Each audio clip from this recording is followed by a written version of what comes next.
আসসালামু আলাইকুম বন্ধুরা, আশা করি সবাই সুস্থ আছেন। বন্ধুরা, স্ক্রিনে বর্তমানে আপনারা যে দৃশ্যটি দেখছেন, দেখতে অনেকটা সাধারণ দৃশ্য মনে হলেও এটি একটি ঐতিহাসিক দৃশ্য। বিশ্বাস করুন, গত 3 বছরে এই ধরনের ঐতিহাসিক দৃশ্য পৃথিবীর মানুষ দেখেনি। আর মধ্যপ্রাচ্যের মানুষ তো গত প্রায় 15 বছর ধরে এই ধরনের দৃশ্য দেখেনি। আমি জানি আপনাদের মনে প্রশ্ন আসতেই পারে, কেন এটি ঐতিহাসিক দৃশ্য। দেখুন, দীর্ঘ 20 বছর আফগানিস্তানে লড়াই করে খালি হাতে ঠিক যেইভাবে আমেরিকা আফগানিস্তান থেকে পালিয়ে গেছে, স্ক্রিনে বর্তমানে দীর্ঘ 15 বছরের মতো সিরিয়ার ভেতর যুদ্ধ করে খালি হাতে এই সিরিয়া থেকে পালিয়ে যাচ্ছে যুক্তরাষ্ট্র এবং তার সামরিক বাহিনী। তার দৃশ্য ব্যাপক ভিত্তিতে তাদের সামরিক সমরাস্ত্র, সৈন্যবহর এবং যত লজিস্টিক সাপোর্টের ইকুইপমেন্ট রয়েছে এই সিরিয়ার ভেতর গুরুত্বপূর্ণ তাদের ঘাঁটিগুলো থেকে, সেখান থেকে তারা পালিয়ে যাচ্ছে এইভাবে সেগুলোকে একেবারে গুছিয়ে।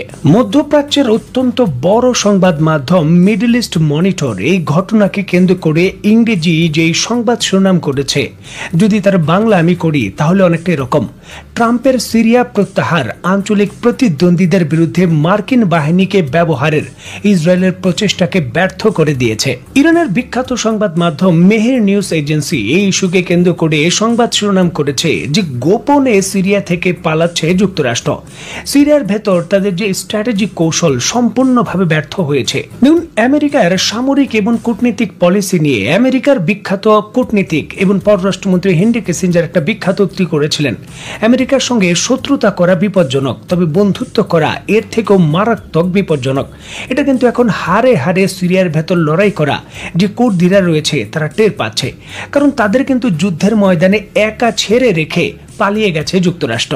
যুক্তরাষ্ট্রের ভেতর যত বড় বড় ধনী ব্যক্তিবর্গ এবং প্রতিষ্ঠান রয়েছে তার উল্লেখযোগ্য একটা বড় অংশ নিয়ন্ত্রণ করে ইহুদিরা, মালিকও তারা, যার জন্য যুক্তরাষ্ট্রের সকল স্তরের যে রাজনীতি রয়েছে সেখানে ইসরায়েলের ব্যাপক প্রভাব রয়েছে।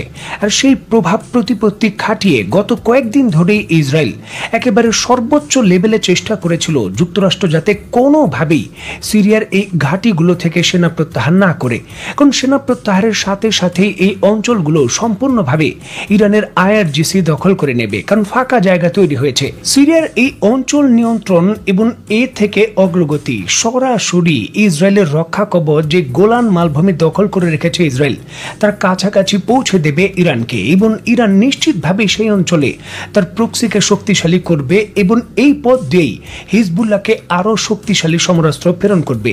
যে জিনিস নিয়ে ইসরায়েলের প্রচন্ড লেভেলের আপত্তি ছিল, তবে যুক্তরাষ্ট্র কোনোভাবেই ইসরায়েলের এই যে নতুন প্রস্তাব রয়েছে তাতে সায় দেয়নি। যুক্তরাষ্ট্রের গোয়েন্দা সংস্থার পরিষ্কার রিপোর্ট রয়েছে এই ঘাঁটিটি কোনোভাবেই রক্ষা করা যাবে না, এবং যুক্তরাষ্ট্রের যে সেনা সদস্য রয়েছে তাদের জীবনের সর্বোচ্চ ঝুঁকি রয়েছে, যার জন্যই কিন্তু নিজের দেশের সেনাবাহিনীকে বাঁচানোর জন্য জরুরি ভিত্তিতে দীর্ঘ 15 বছর পর সিরিয়ার মাটি থেকে পালাচ্ছে যুক্তরাষ্ট্র। এটা তো সবে মাত্র শুরু। মধ্যপ্রাচ্যের সকল জায়গায় যুক্তরাষ্ট্রের এই দৃশ্য অবলোকন করতে হবে।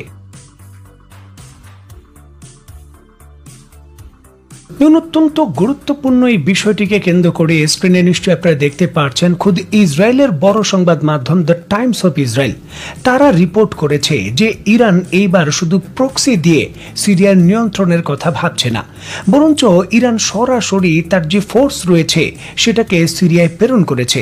এবং আইডিএফ বলেছে যে এই যে অস্ত্র প্রেরণ করা হচ্ছে, বিভিন্ন সমরাস্ত্র প্রযুক্তি প্রেরণ করা হচ্ছে, এই অস্ত্র এবং প্রযুক্তি এগুলো হিজবুল্লাহর জন্য প্রেরণ করা হচ্ছে না, বরঞ্চ সিরিয়ার যে ঘাঁটিগুলো, যেই অঞ্চলগুলো খালি করে যাচ্ছে যুক্তরাষ্ট্র, সেই ঘাঁটি এবং সেই অঞ্চলগুলোর নিয়ন্ত্রণ নিতে যাচ্ছে আইআরজিসি।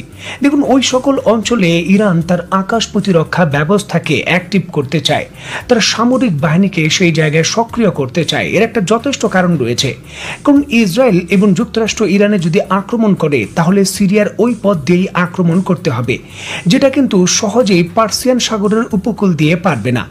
এর পূর্বেও যখন ইসরায়েল এবং যুক্তরাষ্ট্র ইরানের ভেতর আক্রমণ করতে চেষ্টা চালিয়েছে, সেটা কয়েক মাস পূর্বেই হয়েছিল ট্রু প্রমিস 2 হওয়ার পর। তখনও কিন্তু ইসরায়েল এবং যুক্তরাষ্ট্র ওই পথেই চেষ্টা করেছে, কারণ ওই পথটা অনেকটা নিরাপদ। ওখানে বিভিন্ন ধরনের আকাশ প্রতিরক্ষা ব্যবস্থার তেমন দৌরাত্ম্য নেই, অনেকটা নিরাপদভাবে এমনটা করা যায়। তবে এখন থেকে আর এমনটা হবে না। ইরান জরুরি ভিত্তিতে তার অন্তত 2 ব্যাটালিয়ন শোনা যাচ্ছে আইআরজিসিকে বিভিন্ন নাম দিয়ে, সেটা ইরানের সরাসরি আইআরজিসি নাম দেওয়া হয়নি, বলা হচ্ছে যে বিভিন্ন ধরনের স্বাধীনতাকামী গোষ্ঠী সেই জায়গায় অ্যাক্টিভ। তবে যুক্তরাষ্ট্র এবং তার গোয়েন্দা সংস্থা বলছে বিভিন্ন যে সকল গোষ্ঠী বলা হচ্ছে তারা সবাই আইআরজিসির সদস্য, যারা বিভিন্ন জায়গায় বিভিন্ন প্রান্তের বিভিন্ন ঘাঁটি দখল করে সিরিয়ার ওই পুরো অঞ্চলটা ক্যাপচার করছে। দেখুন, দখলদারিত্বের বিরুদ্ধে এই যে বিজয় এবং যুক্তরাষ্ট্রের পরাজয়, এটা একটা চেন অফ রিয়াকশনের মতো। সিরিয়া থেকে বাধ্য হয়ে যুক্তরাষ্ট্র যখন পালিয়ে যাচ্ছে তার সেনা সদস্য নিয়ে, তখন ইরাকের ভেতরও এর হাওয়া লাগবে। ইরাকের ভেতরও কিন্তু ইরাকের মানুষ সোচ্চার হচ্ছে যুক্তরাষ্ট্রকে সেই জায়গা থেকে তার সেনা ঘাঁটি এবং বিমান ঘাঁটি প্রত্যাহারের জন্য। এখানে বলে রাখা ভালো, ইরাকের ভেতর এখনও যুক্তরাষ্ট্রের বৃহত্তম একটি বিমান ঘাঁটি রয়েছে, যে বিমান ঘাঁটি কিন্তু তারা ইরানের বিরুদ্ধে ব্যবহার করতে চায় এবং ওই অঞ্চলের নিয়ন্ত্রণ রাখতেও তারা ব্যবহার করতে চায়, যার বিরুদ্ধে দীর্ঘদিন ধরে সোচ্চার ছিল ইরাকের জনগণ। সিরিয়ার ভেতর যুক্তরাষ্ট্রের এই পরাজয়ের পর সেটা এখন আরো বড়ভাবে সামনে এসেছে, বড় প্রতিবাদ স্বরূপ। দেখুন, যত দ্রুত ইরানের আইআরজিসি সিরিয়ার বিভিন্ন জায়গার নিয়ন্ত্রণ নেবে, ততই কিন্তু সিরিয়া এবং সিরিয়ার মানুষের জন্য মঙ্গল। কারণ ওই এলাকা এখন সম্পূর্ণভাবে ইসরায়েলের নিয়ন্ত্রণে নিতে চলেছে। ইসরায়েলের নিয়ন্ত্রণ থেকে ইরানের প্রভাব অনেকটাই ভালো। দেখুন, নজিরবিহীনভাবে এই সিরিয়ার যে নতুন সরকার রয়েছে, জুলানি সরকার, ইসরায়েলের সঙ্গে কুখ্যাত আব্রাহাম চুক্তি করতে যাচ্ছে, ইসরায়েলকে আনুষ্ঠানিকভাবে দেশ হিসাবে স্বীকৃতি দিতে চলেছে। দেখুন, এই বিষয়টা একেবারে শুরুর থেকে আমি বলেছিলাম যে শুধু বাংলাদেশ নয়, পৃথিবীর যেই জায়গায় যারাই এই জোলানিকে কেন্দ্র করে নানান ধরনের পোস্ট দিচ্ছেন, উৎসাহ দিচ্ছেন, খেলাফত প্রতিষ্ঠা করবে, নানান ধরনের বক্তব্য দিয়ে মানুষকে বিভ্রান্ত করছেন, তারা মূলত ইসরায়েলের সহযোগী। তারা ইসরায়েলকে সহযোগিতা করছে এই প্রোপাগান্ডা চালিয়ে।